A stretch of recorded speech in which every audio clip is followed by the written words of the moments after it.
Hi, good morning to everyone. ప్రపంచవ్యాప్తంగా చాలామందిలో typhoid, diarrhoea, కలరా, అదేవిధంగా మలేరియా వంటి వ్యాధులు రావడానికి కారణం ఏంటంటే కలుషితమైనటువంటి నీరు, అదేవిధంగా అపరిశుభ్రమైనటువంటి పరిసరాలు.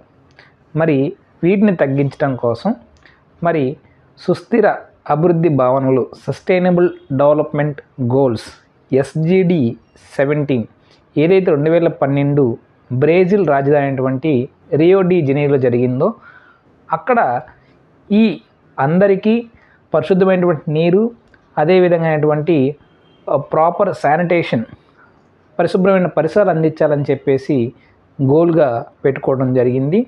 ఈ 17 సుస్థిర అభివృద్ధి భావనలో, సస్టైనబుల్ డెవలప్మెంట్ గోల్స్లో గోల్ నెంబర్ 6 అనేది ప్రాపర్ వాటర్ అండ్ ప్రాపర్ శానిటేషన్కి సంబంధించిందనమాట.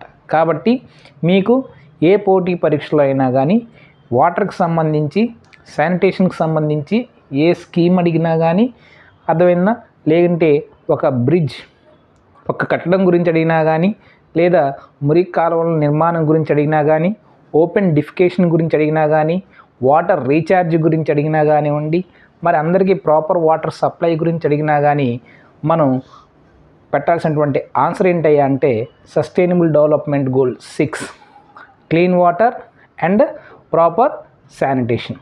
మరి ఈ వీడియో మీ అందరికి కూడా నచ్చిందని ఆశిస్తున్నాను. Thank you.